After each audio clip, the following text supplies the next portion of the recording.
Xin chào và chào mừng quay trở lại với Arya Nagarjuna. Và chúng ta bắt đầu nào. Và chúng ta sẽ học đến 5 giờ 25 phút phải không team? Được rồi, tốt. Chúng ta đã có 7 sự lựa chọn đối với những nguyên nhân và những kết quả mà về cơ bản đã là riêng biệt, và đây là sự lựa chọn số 5, kết quả được kích hoạt. Nó có một bản chất của riêng nó, hay nó không có một bản chất như vậy. Vì vậy, bây giờ có để ý rằng họ đã chuyển đổi ý nghĩa của sự trống rỗng ở đây không? Trước đây sự trống rỗng có nghĩa là nguyên nhân không có kết quả. Và bây giờ chúng ta đang hỏi, kết quả không có một bản chất của riêng nó phải không? Vậy những sự trống rỗng khác nhau.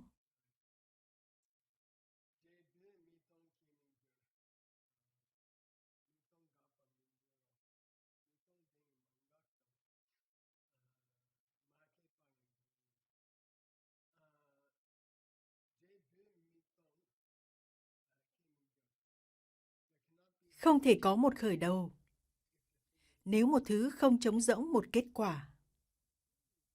Để tôi suy nghĩ về điều này.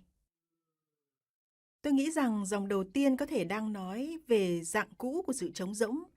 Hãy đi đến phần luận giải nào.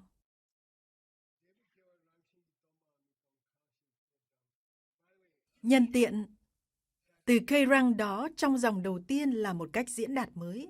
Tôi chưa bao giờ nhìn thấy nó. Nhưng Ngài đã bắt đầu sử dụng nó hết lần này đến lần khác. Và bây giờ thì nó rõ ràng, nó có nghĩa là tôi sẽ đưa cho bạn một vài lựa chọn, hãy chọn một cái đi. Vì vậy, Kirang có nghĩa là tôi sẽ đưa cho bạn một vài lựa chọn, bạn cho tôi biết bạn thích cái nào. Ồ, đó là dòng mà đã bị sai trong bản khắc. Bản khắc đã nói điều tương tự đối với các lựa chọn 4 và 5. Vì vậy, một trong số chúng đã phải bị sai, và nó là cái này. Và những gì nó thực sự nên nói là sự phát triển của kết quả, sự khởi đầu của kết quả, sự phát triển của kết quả có trống rỗng bản chất của riêng nó hay không? Bạn nói cho tôi biết những gì bạn nghĩ. Bây giờ, Ngài đang không nói nguyên nhân có trống rỗng hay không, hoặc kết quả có trống rỗng hay không. Ngài đang nói về sự phát triển của kết quả. Nó có trống rỗng hay không, hiểu chứ? Khác nhau. Vậy sự phát triển của kết quả có trống rỗng hay không?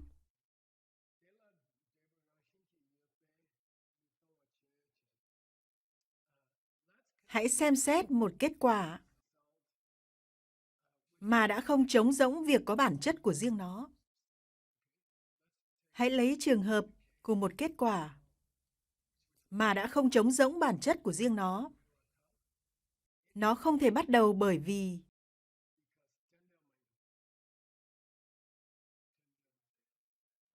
nó không phải là duyên khởi. Nó sẽ không thể hiện duyên khởi. Vì vậy, ở đây Ngài chỉ đã sử dụng nó như một lý luận trong một cuộc tranh luận, nhưng đó là một nguyên tắc sâu sắc mà Ngài đang nói về. Đó là gì? Nếu một thứ gì đó đã là duyên khởi, nó không thể có bản chất của riêng nó. Xin lỗi, nó sẽ phải trống rỗng bản chất của riêng nó. Nếu một thứ gì đó đã là duyên khởi, thì nó sẽ phải trống rỗng bản chất của riêng nó.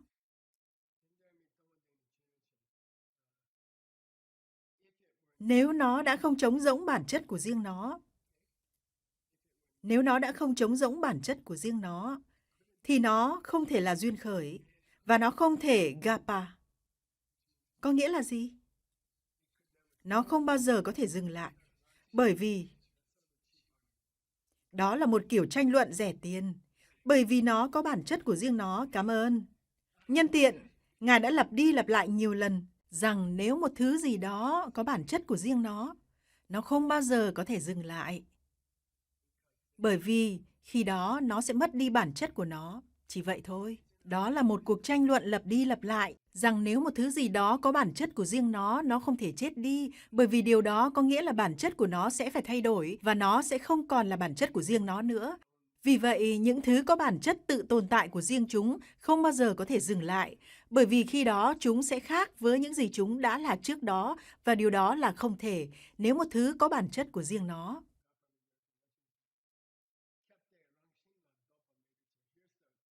Dưới đây là điểm mấu chốt. Nếu một thứ gì đó là bản chất của một thứ gì đó, bản chất thực sự của nó không thể bị sửa đổi. Bản chất đó không thể bị sửa đổi. Nó không thể. Dopa có nghĩa là để biến nó trở lại như cũ, dừng nó lại. Nó không thể bị thay đổi hoặc bị dừng lại. Nếu nó là một bản chất thật, nếu nó đã có một bản chất cố hữu thì nó không thể bị dừng lại, bởi vì khi đó thứ đó sẽ không còn là nó nữa. Các bạn không thể cắt bỏ khối ung thư mà không giết chết bệnh nhân. Đại loại như vậy. Được rồi.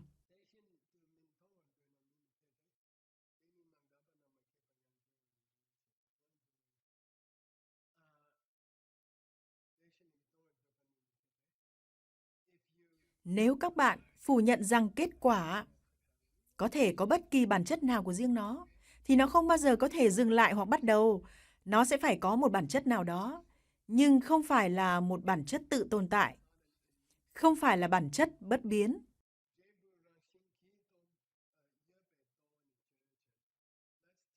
Hãy biết sự thật rằng kết quả không tồn tại thông qua bất kỳ bản chất nào của riêng nó.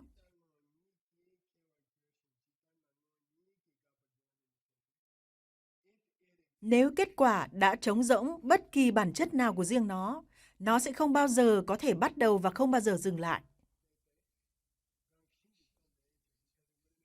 Bởi vì nó sẽ không có bất kỳ bản chất nào để thay đổi. Nếu nó đã có bản chất tự tồn tại của riêng nó không bao giờ có thể dừng lại một cách đặc biệt. Nếu nó đã không có bất kỳ bản chất nào, nó không thể bắt đầu hoặc dừng lại. Vậy nó có một bản chất nhưng không phải là một bản chất tự tồn tại. Tôi không thích bức ảnh của mình lắm, tôi sẽ bỏ qua nó.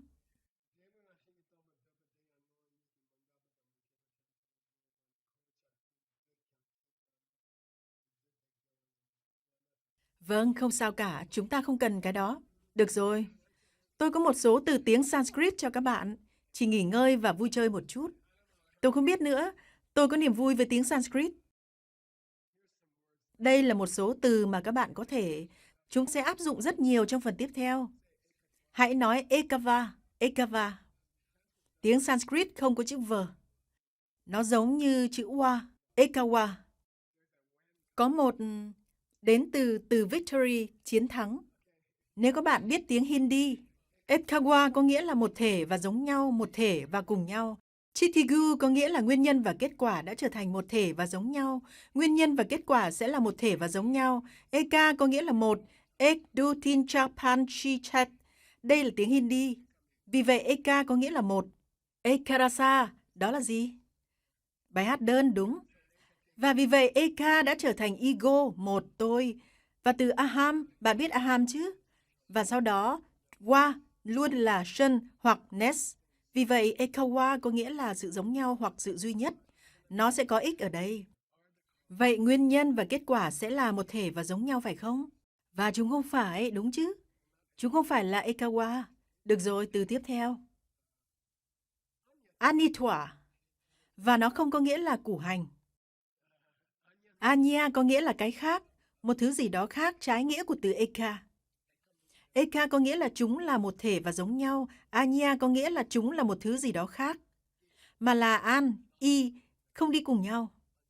Ân, y, không đi cùng nhau. Vì vậy, Anya có nghĩa là Yandugyu, một thứ gì đó khác.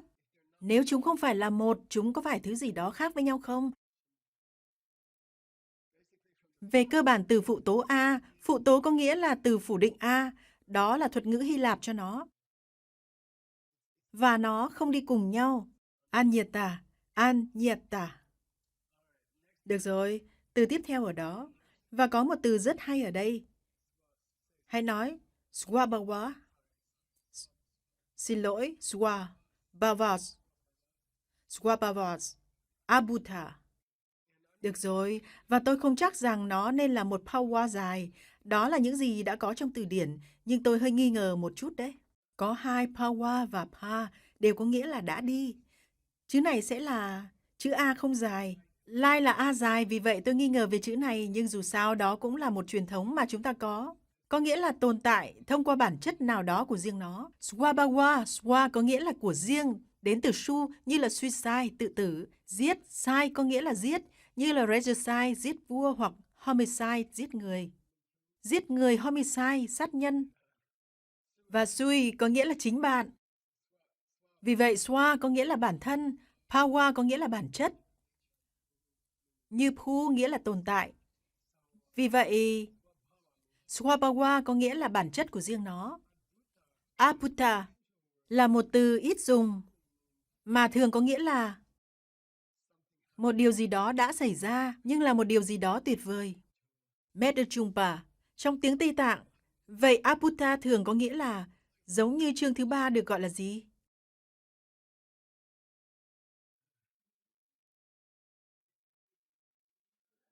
Thực hành.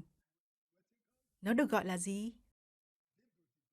Vibhuti-pada, đúng, một sự xuất hiện đáng kinh ngạc, giả sử vậy. Chúng ta sẽ nói về nó, nhưng Buddhi thường có nghĩa là xảy ra, một điều gì đó đang xảy ra, một điều gì đó lớn lao. Buddhi đôi khi nó có nghĩa là một điều gì đó lớn lao. Vì vậy ở đây nó có nghĩa là Swabhawa có nghĩa là nó đã có bản chất của riêng nó. Bản chất của riêng nó đã xảy ra. Tồn tại thông qua bản chất nào đó của riêng nó, không phải nước sốt sô-cô-la. Nó không cần nước sốt sô-cô-la cho sự tồn tại của nó. Nó tồn tại như một cái bát kem mà không có nước sốt sô-cô-la. Vì vậy, có một số từ mà sẽ là hữu ích trong lớp học hôm nay. Được rồi. Đây là sự lựa chọn thứ 6. Và tôi nghĩ chúng ta có thể hoàn thành những sự lựa chọn này ngày hôm nay. Điều mà thật là sảng khoái theo một cách nào đó. Kết quả được kích hoạt bởi một nguyên nhân mà hoặc là cùng một nguyên nhân hoặc là tách biệt với nó.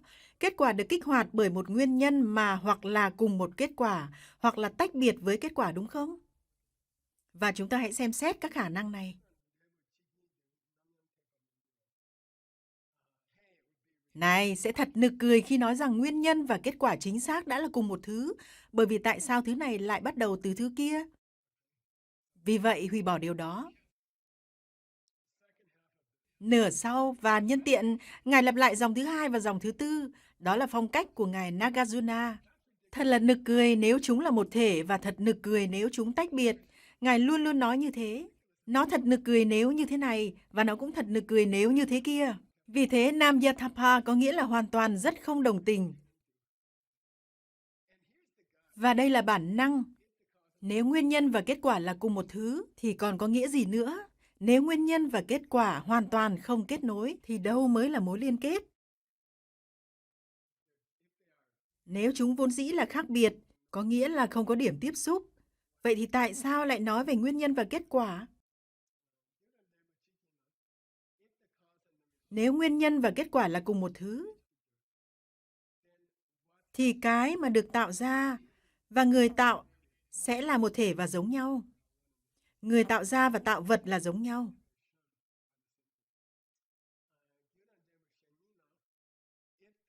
Nếu nguyên nhân và kết quả về cơ bản là khác nhau, khác biệt một cách tách biệt,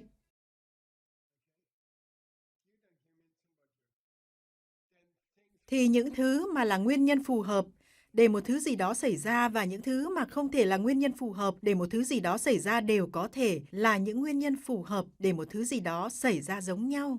Các bạn có thể sửa chữa nền kinh tế bằng cách, tôi không biết nữa, nhặt một cây bút hay thứ gì đó lên. Một thứ gì đó mà không phải là một nguyên nhân có thể trở thành một nguyên nhân nếu chúng đã không kết nối với nhau. Và đây là lời bình luận của Ngài. Nếu nguyên nhân tự thân tạo ra một kết quả, nhìn lê mi đề bá, thì sẽ không có sự khác biệt thuộc về bản chất nào giữa chúng. Sau đó, nếu nguyên nhân và kết quả về bản chất đã trở thành cùng một thứ, điều đó có thể là sai. Tại sao?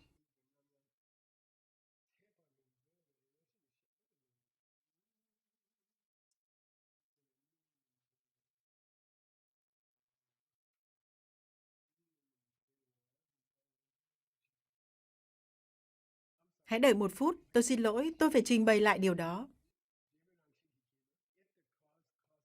Nếu nguyên nhân tự thân tạo ra một kết quả, chúng không bao giờ có thể là thứ khác ngoài hai thứ. Chúng không bao giờ có thể là thứ khác ngoài hai thứ.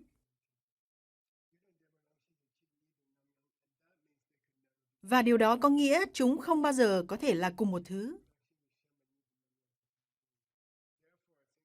Do vậy, không đúng khi nói rằng chúng về cơ bản là khác nhau.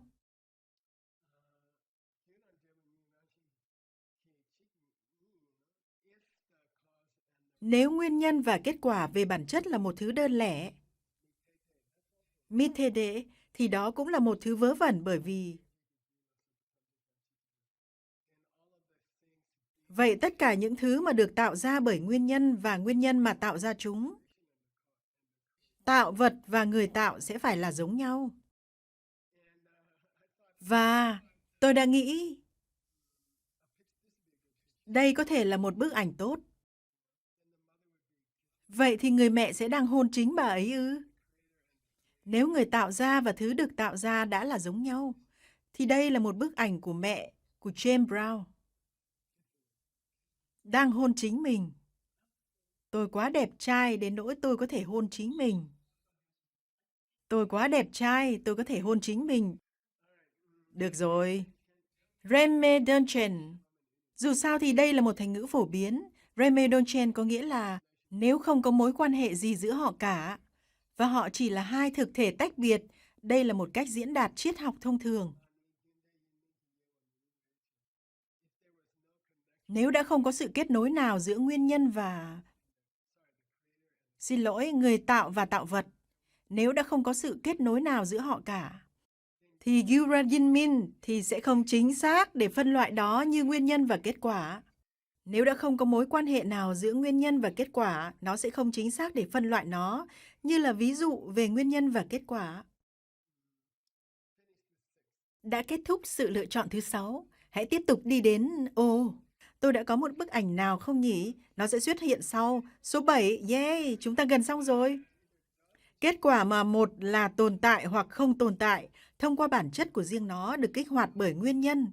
Nguyên nhân kích hoạt một kết quả, đúng. Nó có tồn tại thông qua bản chất của riêng nó hay không, tôi không quan tâm. Cả hai đều sai. Hãy cùng nói lại. Kết quả có đến từ nguyên nhân hay không? Có. Nó có được kích hoạt từ nguyên nhân không? Có. Kết quả mà được kích hoạt bởi nguyên nhân nó tự tồn tại hay không tự tồn tại? Cả hai đều sai. Vì thế, hãy cùng xem xét điều đó.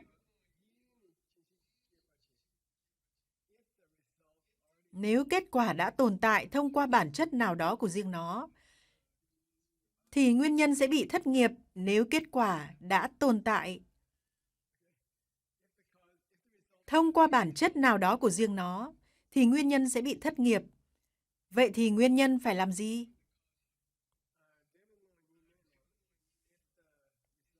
Nếu kết quả đã không có bản chất nào đó của riêng nó,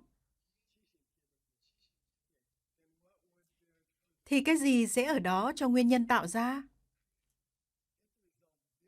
Nếu kết quả đã không có bất kỳ bản chất nào cả, thì nguyên nhân cần làm việc gì? Nghĩa là nếu nó đã không hề tồn tại, bởi vì nếu nó không có một bản chất thì nó không có đặc tính, nó thậm chí không có một sự tồn tại. Kẻ trộm định danh thay vì thất nghiệp.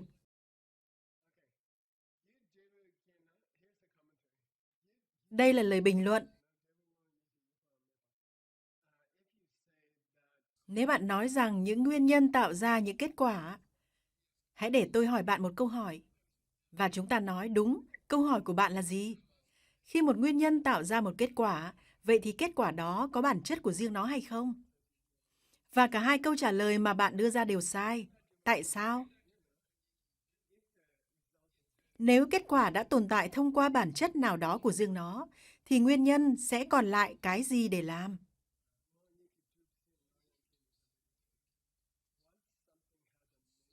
Một khi một thứ gì đó có bản chất của riêng nó, thì chả có nghĩa gì cho nó để được tạo ra một lần nữa.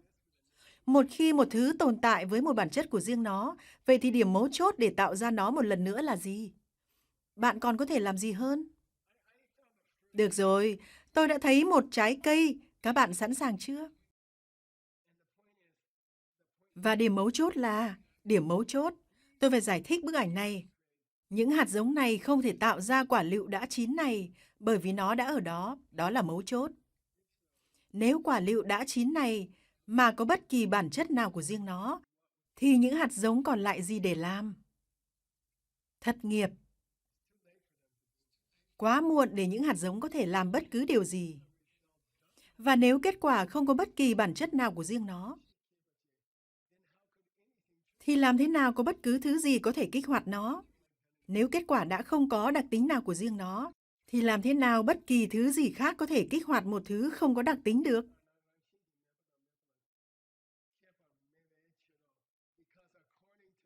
Bởi vì theo các bạn và ai đó sắp sửa nói với tôi bạn là ai, sẵn sàng chưa? Theo bạn, không có bản chất của chính bạn và không hề tồn tại là cùng một thứ. Ai nói thế? Tôi sẽ nói lại, không có bản chất của chính bạn và không hề tồn tại là cùng một thứ. Đó là anh chàng còn lại. Đó chính là người muốn mọi thứ tự tồn tại. Nếu chúng không tự tồn tại, chúng không hề tồn tại. Tại sao? Chúng sẽ không có bất kỳ đặc tính nào. Thì chúng cũng có thể là một phần của miếng bỏng ngô thay vì một quả lựu. Chúng không có một đặc tính. Vậy thì tôi đã chọn. Tôi không biết liệu đây có phải là một bức ảnh tốt không? Tôi đã sắp sửa tuyệt vọng. Tôi đã cố gắng tìm một trường hợp, nơi mà những hạt giống đã không có bất cứ thứ gì để làm nữa. Tôi không biết liệu có hiệu quả không. Nếu kết quả không có bản chất, thì những hạt giống không thể tạo ra một kết quả. Bởi vì một kết quả không có bản chất, thì sẽ không có bất kỳ đặc tính nào cả, nó sẽ không tồn tại. Những hạt giống này sẽ không tạo ra một kết quả. Chúng không còn khả thi nữa. Được rồi. Một ngày nào đó mọi người sẽ ngồi xuống và xem qua những bức ảnh của tôi và đây là một bức ảnh tốt. Có nghĩa là... Tôi đùa thôi. Bây giờ, chúng ta sẽ nói phần 2 và sẽ có khoảng 1.000 phần 2. Và cái mà tôi đã hoàn thành trong những chú thích mà các bạn được hoan nghênh lấy nó. Tôi đã luôn xác định phần 2 mà là phần có rất nhiều việc. Vì thế các bạn phải quay lại với tất cả các phần 2 và tìm ra nó là cái nào. Vì thế tôi làm nó ở mỗi trường hợp bởi vì tôi muốn biết tôi đang nói gì và nó tốn thời gian. Vì thế ở đây và thật không may, họ không nói phần 2 là phần nào. Nó như là chương 2 ở đầu trang và họ không nói cho các bạn chương 2 là gì. Họ không nói cho các bạn tên của chương 2, rất điển hình. Đó là kiểu Tây Tạng. Vì thế có thể họ muốn các bạn quay lại và lưu ý. Vậy ở đây chúng ta đã phủ định.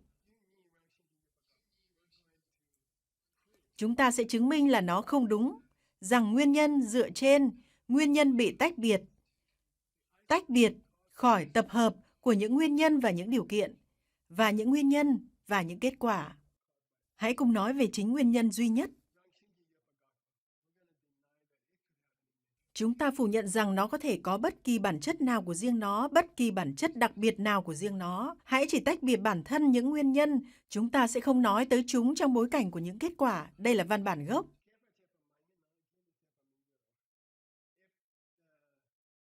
Nếu nguyên nhân đang không kích hoạt bất cứ thứ gì, thì làm sao các bạn có thể gọi nó là nguyên nhân? Nếu các bạn không thể gọi một thứ gì đó là một nguyên nhân, vậy thì nó là kết quả của ai? Xin lỗi, nó thuộc về kết quả nào? Tôi sẽ nói lại một lần nữa. Nếu một thứ gì đó không kích hoạt một thứ gì đó khác, các bạn không bao giờ có thể gọi nó là một nguyên nhân. Nếu các bạn không thể gọi nó là một nguyên nhân, thì kết quả đó sẽ là của ai?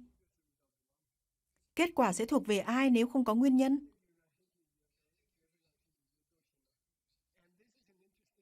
Và đây là một tranh luận thú vị và anh ấy đang làm điều này lặp đi lặp lại. Nếu nguyên nhân có bản chất nào đó của riêng nó, thì bản chất nên... Xin lỗi, nếu nguyên nhân có bản chất nào đó của riêng nó, thì kết quả nên có bản chất nào đó của riêng nó.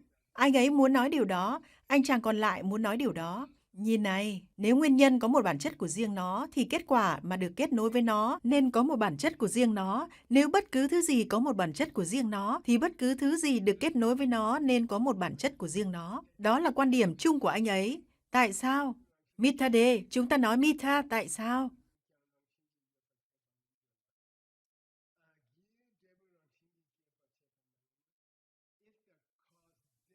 Nếu nguyên nhân đã không tạo ra kết quả thông qua bất cứ bản chất nào của riêng nó, thì anh ấy nói rằng nếu kết quả có một bản chất thì nguyên nhân phải có một bản chất. Tôi đã nói vậy đúng chứ? Xin lỗi, nếu nguyên nhân có một bản chất thì kết quả nên có một bản chất. Và sau đó chúng ta nói điều đó không đúng, bởi vì nếu nguyên nhân không phải là một người tạo ra kết quả thông qua bất cứ bản chất nào của riêng nó, thì chính nguyên nhân không thể tồn tại thông qua bất cứ bản chất nào của riêng nó. Nếu nguyên nhân đã không tạo ra mọi thứ thông qua bản chất của riêng nó, thì nguyên nhân không thể có một bản chất của riêng nó.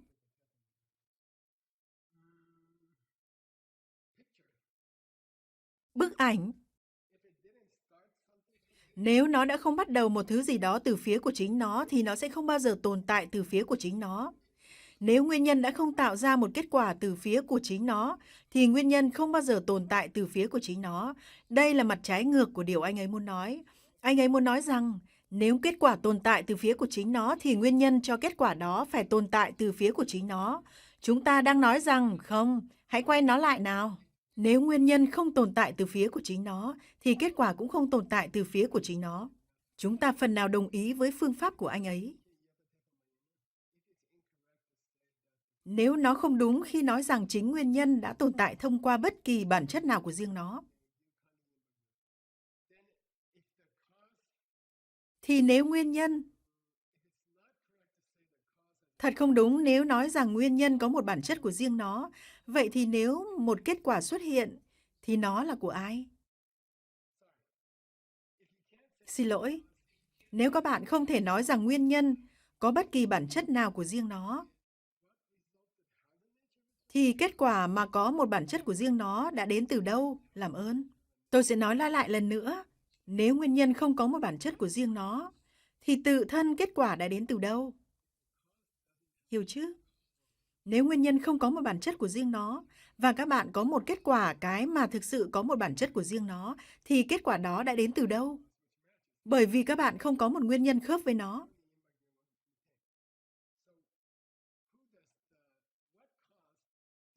Nguyên nhân nào để kết quả cái mà thực sự có một bản chất của riêng nó thuộc về? Nếu nguyên nhân không thể có một bản chất của riêng nó trên chính nó, chúng ta đã nói khi tách biệt.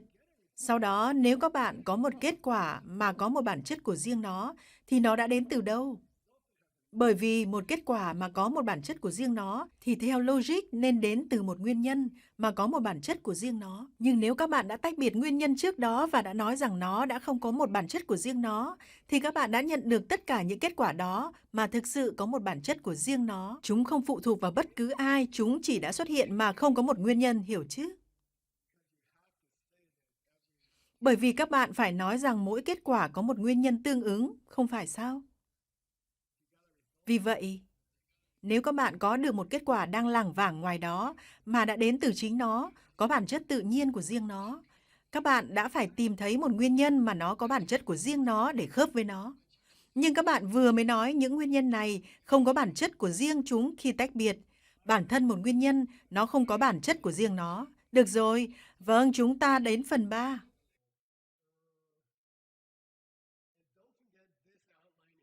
Và đừng quên dàn ý này được viết lên trên quyển sách của ngài Johnny Lama. Ngài đã lập một dàn ý để khớp với thông tin có sẵn. Ngài giống như một thám tử. Ngài tạo ra một cảnh giết người từ những vết máu. Vì vậy, Ngài đã đặt một cấu trúc lên phần văn bản, điều mà cực kỳ hữu ích. Và cho đến nay, tôi muốn nói rằng tôi ủng hộ nó 100%. Tôi đã từng xem những quyển sách mà tác giả đã đưa chúng đi quá xa để đưa phần dàn ý của họ vào, nhưng dàn ý này dường như hiệu quả với tôi. Vì vậy, phần thứ 3 ở đây là Tôi sẽ cung cấp cho các bạn nhiều lý do hơn tại sao một kết quả không xuất hiện thông qua sự hội tụ của những nguyên nhân và những điều kiện. Tôi sẽ cho các bạn một lý do khác tại sao những kết quả không xuất hiện từ những hoàn cảnh nơi mà các bạn có những nguyên nhân và những điều kiện hội tụ. Bởi vì đó là điều mà chúng ta muốn có nhất. Đó là điều mà cảm thấy thoải mái nhất cho chúng ta. Nhìn này, Geishila, hạt giống ở đây, nước ở đây, và ánh nắng ở đây, và người làm vườn ở đây. Bón phân cho nó. Sau đó, nó sẽ nảy mầm. Cái cây sẽ vươn ra. Thực ra chúng tôi đã có những buổi tranh luận lớn ở trong tu viện về việc liệu thậm chí nó có thể đảo ngược nó tại điểm đó không?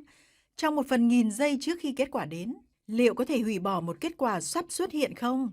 Nếu tất cả những điều kiện đều hiện hữu. Và câu trả lời nổi tiếng là có. Và chúng tôi giống như tại sao? Và Ngài nói nếu như một con quạ đáp xuống và nhặt hạt giống. Và tất cả các bạn giống như... các bạn có thể nghĩ về điều đó. Nó được cho là một tranh luận hợp lệ cổ xưa. Tôi nghĩ sau đó các bạn sẽ nói những nguyên nhân và những điều kiện đã không có ở đó. Bởi vì điều kiện của hạt giống nằm trong đất đã không có ở đó nữa. Tôi sẽ nói, nhưng nó nổi tiếng. Tôi không biết nữa, vị trụ trì thì giống như... Tôi nhớ buổi tranh luận đó. Hãy cùng nói về những lý do khác. Tại sao những kết quả không xuất hiện? Chúng ta gọi nó là gì? Tôi sẽ cho bạn $5. Sự hội tụ. Hoàn toàn. Đó là từ của tôi. Tôi dự định sẽ sử dụng nó làm tên của ban nhạc tiếp theo của tôi. Sự hội tụ hoàn toàn. Dù sao đi nữa, hãy dáng sức tưởng tượng tất cả những nguyên nhân và những điều kiện cần thiết đã hội tụ. Đường ở đây, bột ở đây, sữa ở đây. Lò nướng đang bật. Thời gian trôi qua, chiếc bánh được làm ra. Vì vậy, chúng ta sẽ có một vài tranh luận cuối cùng về lý do tại sao chúng ta không thích điều đó.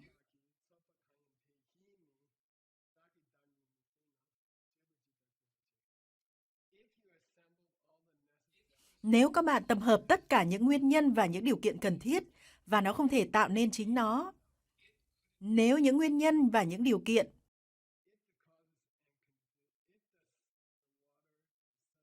nếu nước, ánh nắng, hạt giống, người làm vườn và phân bón không thể tạo nên nước, ánh nắng, người làm vườn, nếu tất cả những nguyên nhân không thể tạo nên chính chúng, thì làm cách nào chúng tạo ra một thứ gì đó khác?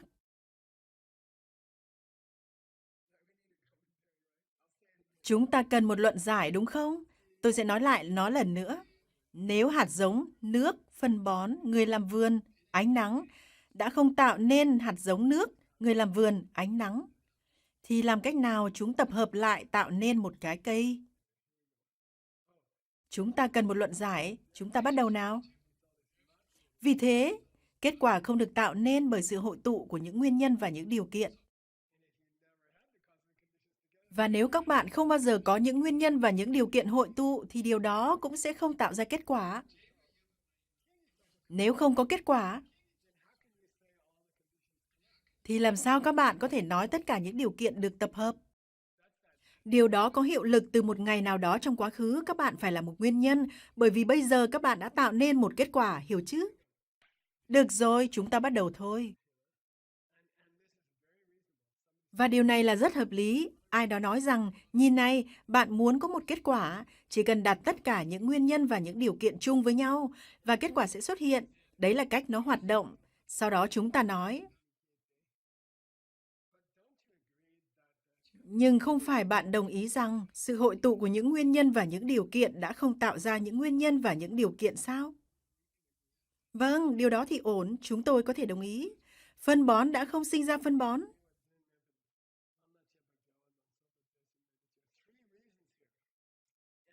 Có 3 lý do ở đây, và một trong số chúng thì thú vị về mặt cá nhân. Chúng ta bắt đầu nào. You can get your pa. Khi những nguyên nhân và những điều kiện hội tụ, bản thân chúng không tạo nên chính chúng. Tại sao? Nếu những nguyên nhân và những điều kiện có thể hội tụ và tạo nên những nguyên nhân và những điều kiện thì sẽ không cần để chúng tạo nên một thứ gì khác nữa như là kết quả. Mê Padang, thật là kỳ lạ. Lý do thứ hai.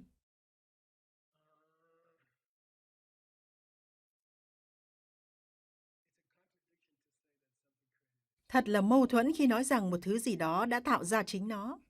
Điều đó được thôi.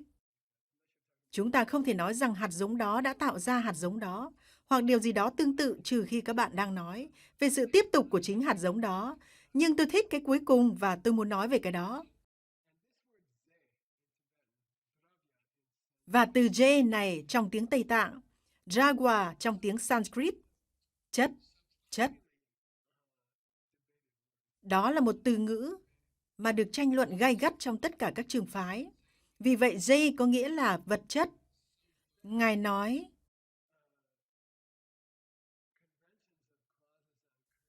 sự hội tụ của những nguyên nhân và những điều kiện không phải là J. Vì vậy, chúng không thể tạo ra thứ khác. Chúng không đủ về mặt vật chất để tạo nên một thứ gì đó. Không có những nguyên nhân và những điều kiện riêng biệt.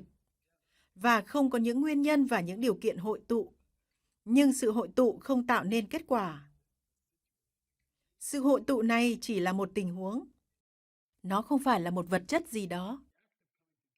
Việc hội tụ, hành động của việc hội tụ không phải là vật chất. Và vì nó không phải là vật chất, nó không tạo ra bất cứ thứ gì. Vì vậy tôi không muốn nói là việc hội tụ của những nguyên nhân và những điều kiện đã tạo nên cái cây này. Tôi không muốn nói vậy. Tại sao? Việc hội tụ chỉ giống như một ý tưởng. Nó không phải là những thứ thật sự. Nó là sự tồn tại của chúng trong cùng một khu vực tại cùng một thời điểm. Điều đó không đủ lớn để tạo nên một cái cây. Những nguyên nhân và những điều kiện ở cùng một nơi tại cùng một thời điểm thì không đủ vững chắc để tạo nên cái cây 2 tấn. Nó chỉ là một điều kiện. Tôi thích điều này, nó khá thú vị.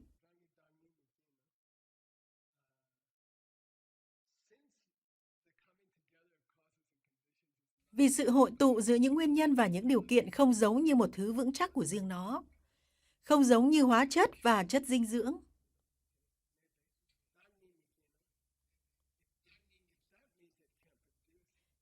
Nếu điều đó có nghĩa là nó không thể tạo ra một thứ gì đó.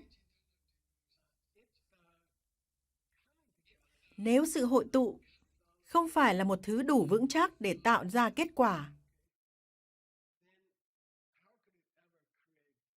thì làm thế nào nó có thể từng tạo ra một kết quả bởi chính nó?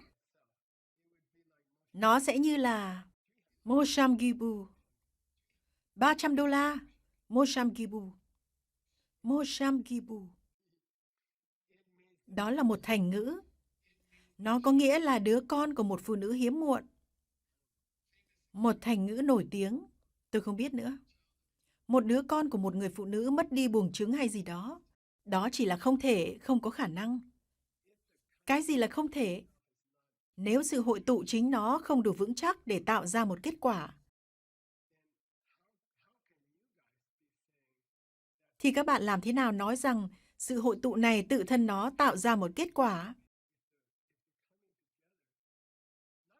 Nếu sự hội tụ không có hóa chất, không có hạt giống, không có phân bón, không có hơi ấm mặt trời, mà chỉ là hành động của sự hội tụ, nếu nó không đủ những chất hoặc những thứ để tạo ra một kết quả, vậy thì tại sao các bạn đang nói về kiểu tự thân nào đó tạo ra một kết quả?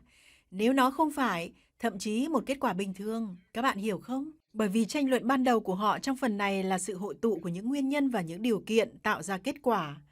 Chúng ta nói không. Chúng ta sẽ nói những nguyên nhân và những điều kiện có tạo ra kết quả không? Có. Chúng ta sẽ nói sự hội tụ của những nguyên nhân và những điều kiện có tạo ra kết quả không? Không, nó quá lý thuyết. Chúng ta sẽ nói sự hội tụ của những nguyên nhân và những điều kiện tạo ra kết quả. Liệu có sự hội tụ tự nó tồn tại thông qua bản chất nào đó của riêng nó không? Chúng ta nói dù sao thì đó cũng là một thứ gì đó các bạn tạo ra. Được rồi. Tôi đã chụp một bức ảnh. Tôi đang cố gắng để... Bây giờ nhìn này, các bạn phải nhận biết rõ điều mà tôi đang cố gắng làm. Tôi đang cố gắng tạo ra một bức ảnh gồm nhiều yếu tố mà không có mục đích chung nào cả. Và đó chỉ là một đám đông đang đi bộ xuống phố. Họ đang không đi bộ để nặn một người tuyết hay gì đó. Họ chỉ đang đi xuống phố ở New York. Họ không có một mục đích nào trong tâm trí của họ cả. Việc đi của mọi người xuống phố không tạo ra một người tuyết. Mọi người đi, nếu họ chọn đi đến trung tâm Lincoln. Tôi nghĩ sân trượt băng trung tâm Lincoln. Nhưng nếu họ không làm vậy, thì họ chỉ là một nhóm người đang đi bộ trên đại lộ số 5 lên gần địa điểm yêu thích của John. Nơi đó đã được gọi là gì?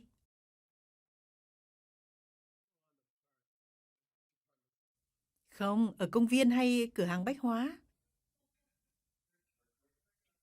Bedrop phải không ạ?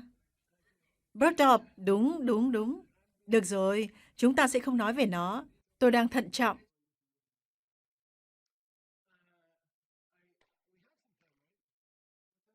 Chúng ta có chút thời gian phải không? Mấy giờ chúng ta phải kết thúc? Trong 5 phút nữa. Được rồi, 5 phút, chúng ta có đủ thời gian. Chúng ta có gì ở đây? Rangluk. Cuối cùng ngài... Không phải ngài Nagarjuna, mà là ngài Chonilama nói, được rồi, chúng ta nghĩ gì nào? Tôi sẽ nói cho bạn chúng ta nghĩ gì. Yeah, bạn nên đứng dậy thường xuyên hơn và nói cho chúng tôi về những gì bạn nghĩ. Ồ, đây rồi. Chúng ta, trong hệ thống của chúng ta đồng ý rằng khi những nguyên nhân và những điều kiện hội tụ, chúng sẽ tạo ra một kết quả. Chúng ta có thể nói rằng trong chung quán tông, chúng ta có thể nói như thế. Điều đó thì ổn thôi. Kiang. Nhưng, Sopajumpe, nhưng ý tưởng, nhưng khái niệm của sự tụ lại hoặc sự hội tụ là nhân tạo.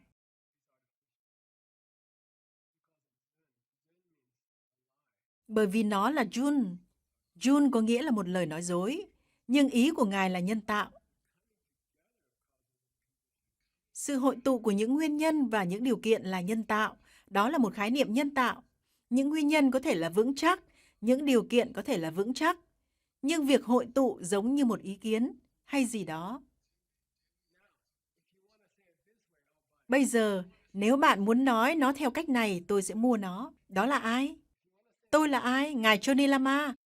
Nếu bạn muốn nói điều đó theo cách này, tôi sẽ mua nó. Một quy ước nhân tạo của con người có thể tạo ra một kết quả nhân tạo, điều đó thì được thôi. Tôi sẽ mua điều đó. Một sự hội tụ nhân tạo. Sô-cô-la đã được phủ cùng nhau nếu nó tạo ra một kết quả nhân tạo của một cái cây. Đó là sô-cô-la đã phủ lên và toàn bộ thứ đã được phủ sô-cô-la. Tôi sẽ mua nó. Hiểu chứ? Rồi, tôi thì ổn với nó. Nếu ý bạn là những cái cây nhân tạo, những nguyên nhân nhân tạo, sự hội tụ nhân tạo tạo ra một cái cây nhân tạo, tôi thì ổn với điều đó. Này, ý bạn nhân tạo là gì? Ý tôi là nó đang đến từ tôi, nó không có thật ở ngoài đó. Nó đã không tồn tại trước khi tôi đã ở đó, tôi đã tạo ra nó. Thật tuyệt. Ngài còn một câu nữa. Ổn không? Chúng ta có thời gian. Nhân tiện, tôi không nói rằng bạn luôn có thể có một kết quả nếu những nguyên nhân và những điều kiện đã không hội tụ. Tôi không nói điều đó. Đó không phải là những gì tôi đang nói. Các bạn biết Shindu, đó là hoàn toàn vớ vẩn. Nó giống như là đôi của bạn thường là thứ vớ vẩn. Nhưng để nói rằng chúng không tạo ra bất cứ thứ gì, bây giờ đó là hoàn toàn vớ vẩn. Ngài thật sự rất vui tính. Shinto hoàn toàn là vớ vẩn. Những thứ thông thường của bạn về sự tồn tại là khá khập khiễng. Nhưng nếu bạn muốn, tôi nói rằng, tôi đang nói rằng chúng không tạo ra kết quả khi chúng hội tụ. Thật là nực cười. Tôi chưa bao giờ nói điều đó. Một dòng nữa. Ồ, nhân tiện và sau đó chúng ta sẽ hoàn thành chương này. Yeah! Và sau đó chúng ta có một chương nữa cho khóa học này. Nó sẽ là chương 22, nếu tôi không nhầm. Chương 21. Được rồi, chúng ta bắt đầu nào.